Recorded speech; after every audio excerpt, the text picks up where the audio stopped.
This is the final video to solve crate installation and update errors in cargo Rust.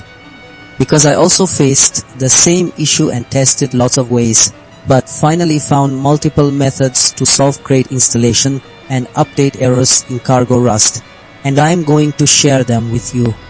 First, we'll clear the cargo cache and registry. This step is critical because corrupt or outdated cached crate data often prevents new installations or updates from fetching correct dependencies. By removing these local files, we force cargo to re-download fresh metadata and source files, effectively resolving inconsistencies, checksum mismatches, or incomplete downloads that could be silently failing your builds, ensuring a clean slate for dependency resolution. Next, updating your Rust toolchain is essential. The Rust toolchain comprising cargo itself, the Rust compiler Rust, and various associated build tools receives regular updates that include bug fixes and improved compatibility.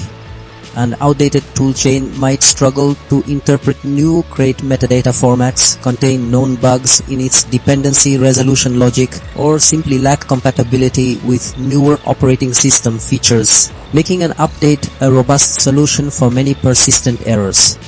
Third, we need to thoroughly check your network, proxy, and firewall settings. Cargo requires unobstructed internet access to download crates from the official registry, Crates.io. A misconfigured network proxy can redirect or block these crucial requests, while an overly restrictive firewall might simply prevent cargo from establishing the necessary outgoing connections to the Rust servers. Ensuring these network components permit cargo's traffic is fundamental for successful package retrieval. Finally, verifying your environment variables for cargo is paramount.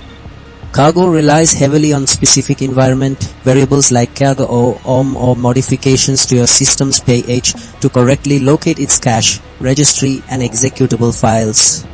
If these variables are incorrectly set, pointing to non-existent locations, or entirely missing, cargo can become disoriented, failing to find necessary tools or misplacing newly installed crates.